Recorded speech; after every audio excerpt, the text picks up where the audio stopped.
Bonjour, aujourd'hui j'aimerais vous présenter une maquette pas banale, qui est issue d'un film qui est pas banal non plus, et que j'aimais beaucoup, qui date des années 80. Si je vous dis Tonnerre de feu, est-ce que ça vous dit quelque chose? Sachant que le titre américain est Blue Thunder. Donc c'est un film de 1983. Et qui est de John Badham, qui est pas n'importe quel réalisateur non plus. C'est quelqu'un qui a fait notamment Wargame, si vous connaissez ce film qui présentait, comment dirais-je, de manière un peu spéciale, non pas les dérives du jeu vidéo, mais l'automatisation des armes de défense et d'attaque de l'armée américaine. Short Circuit, qui est aussi un développement un petit peu spécial de l'intelligence artificielle et surtout de robots, donc de machines, toujours par l'armée.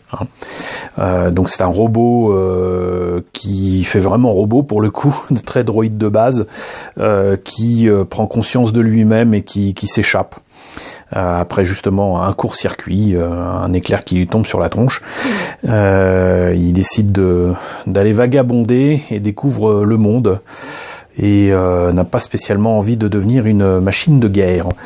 Voilà, mais sinon il a surtout rencontré le succès, c'est assez étonnant, avec La fièvre du samedi soir, qui est un film du milieu des années 70 qui a marqué les esprits, notamment pour l'ère du disco.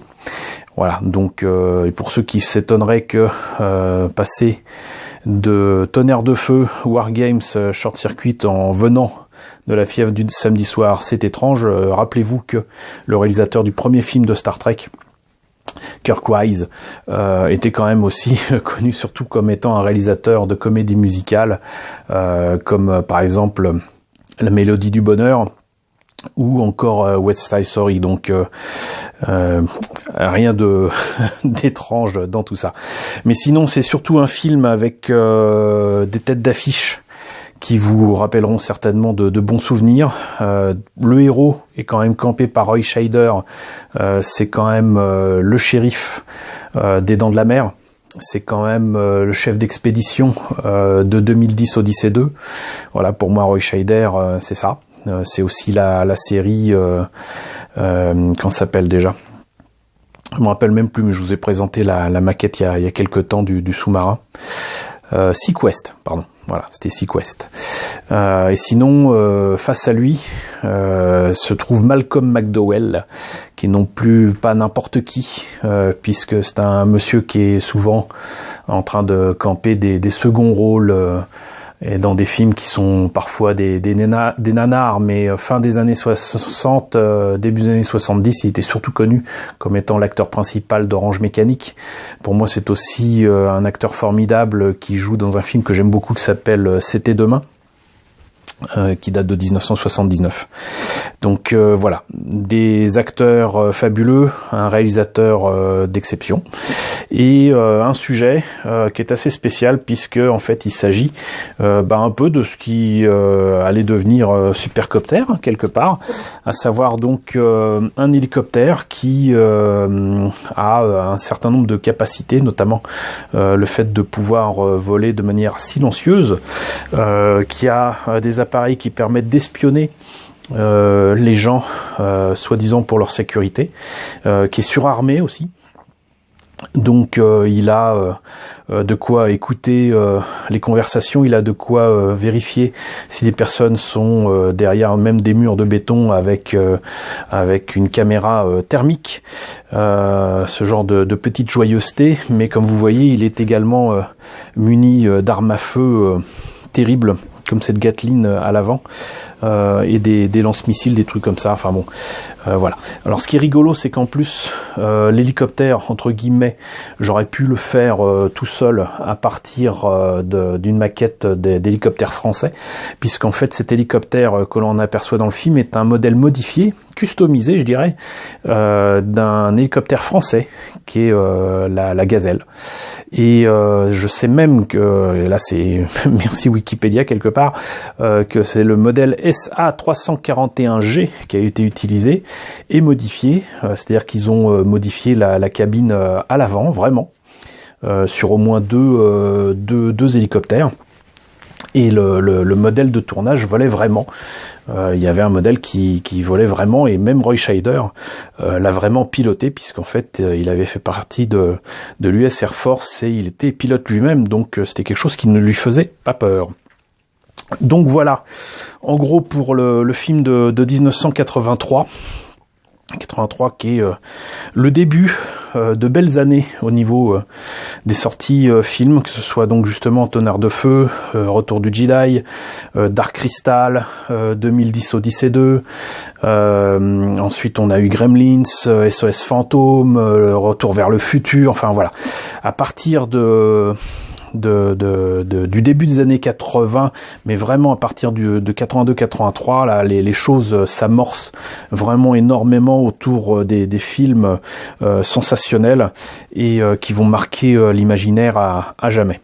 Et même si peu de personnes se rappellent de ce film, rappelons qu'il y a eu aussi une série d'une dizaine d'épisodes. Moi, je ne me rappelle pas l'avoir vu. C'est peut-être passé sur la 5, TF1, j'en sais rien. Ça serait passé en 1984, mais moi, j'en ai vraiment strictement aucun souvenir. Bien évidemment, ce n'était pas du tout avec les mêmes acteurs, ni, je pense, ni les mêmes personnages. Mais bon, voilà. Donc, il y a eu un film.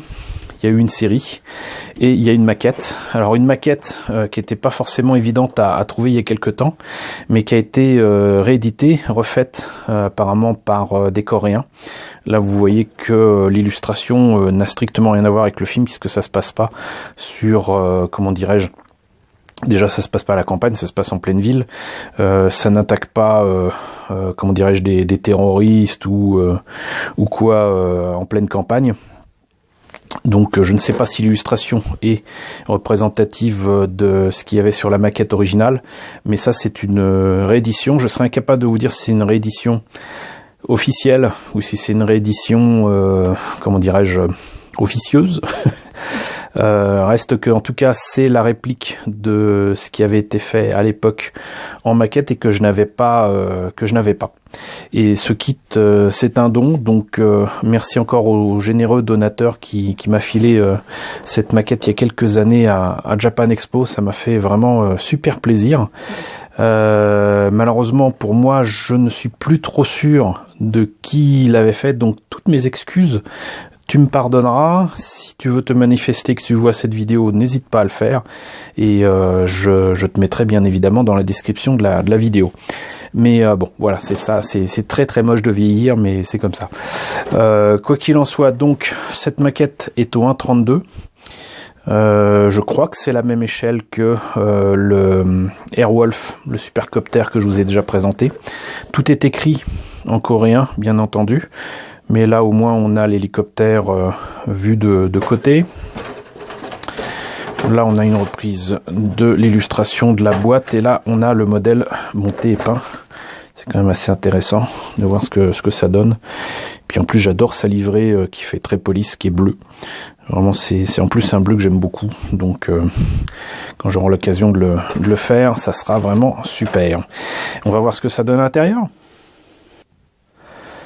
Alors, la notice est entièrement écrite en coréen. Mais bon, c'est quand même assez facile à suivre, heureusement. On voit que c'est une maquette à l'ancienne. Il y a quand même beaucoup de choses qui nécessiteront d'être poncées, modifiées, coupées. Et puis voilà, mais sinon ça m'a l'air d'être entre guillemets relativement simple.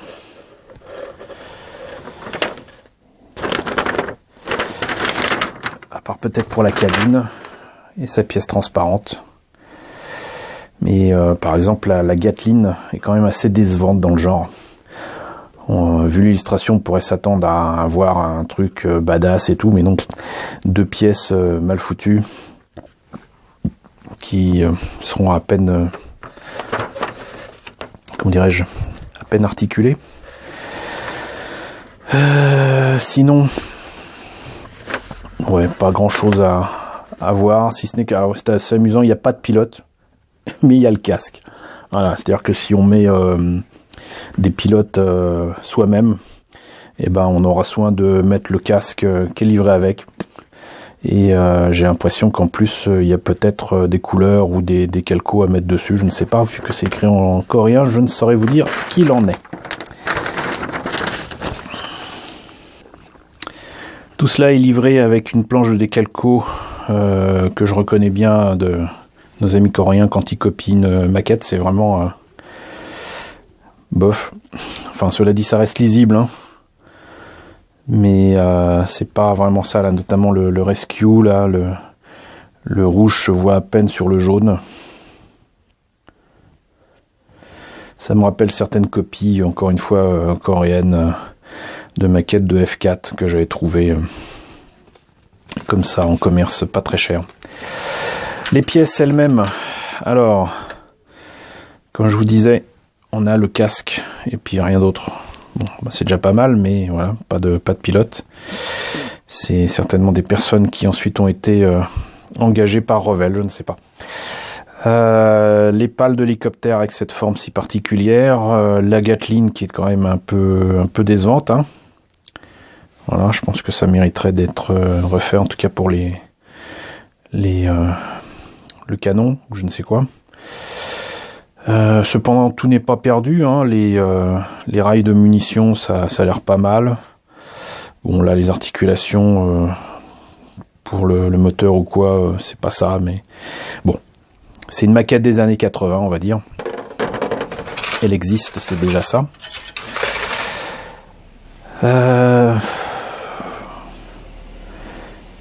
Là, on a les pièces pour la cabine. C'est pas la joie. Ça, c'est clairement le genre de choses qui leur était nécessaire de mettre sur des décalcos. Pour pouvoir placer ça directement, ça aurait été quand même nettement plus simple. Mais bon. Les pièces transparentes, il m'en manque une. Cet élément-là, de toute façon, pourrait être remplacé par des pièces transparentes ailleurs, mais ça aurait été plus difficile déjà à changer. Mais j'ai cette petite pièce-là qui a disparu lors d'un déménagement, il y a 2 ans, donc pas cool. Quelques pièces qui se baladent, rien d'exceptionnel, mais c'est surtout quand même l'engin que je trouve quand même assez cool. Alors ce qui est marrant, c'est qu'il y a des espèces d'écailles. Là, il faudrait que je revoie le film pour voir si c'est vraiment comme ça. Si c'est comme ça, je le laisse tel quel. Si c'est pas comme ça, il faudra que je m'amuse à mettre de la Tamiya Putty, que j'efface tout ça. Parce que ça, c'est quand même vraiment le détail qui tue. Ça fait vraiment écailles de crocodile ou de poisson, j'en sais rien. Le moteur, il est mis directement sur la carlingue. Il y a des détails qu'il faut dessus, mais c'est pas ça, c'est pas vraiment ça. C'est une maquette quand même assez limite, hein. Elle est pas mauvaise, mais pas bonne non plus. Mais je suis super content de l'avoir parce que ça fait vraiment partie des modèles qui me manquaient, des modèles iconiques des années 80 qui me faisaient envie depuis très longtemps. Et qui me rappelle surtout de bons souvenirs autour du film, voilà, et des années 80, tout comme ça a pu être le cas avec des maquettes pas toujours très réussies de Dune, le film de 1984, ou encore des maquettes de la Guerre des Étoiles, hein, du Retour du Jedi, les maquettes Airfix qu'on avait eues, les Snap-Tit n'étaient pas toujours très réussis, notamment le TIE Interceptor. Mais bon, c'était l'époque qui voulait ça, les maquettes existaient, et c'était un temps où il était nécessaire de retrousser les manches, et puis de se mettre au travail et de modifier tout ça, de se renseigner, de voir les œuvres plusieurs fois pour pouvoir en tirer le meilleur. C'est très très loin de la qualité de ce qu'on trouve en maquette actuellement, mais au moins ça témoigne d'un temps passé où ces maquettes-là sortaient assez rapidement et assez facilement à la moindre sortie d'un film ou d'une série.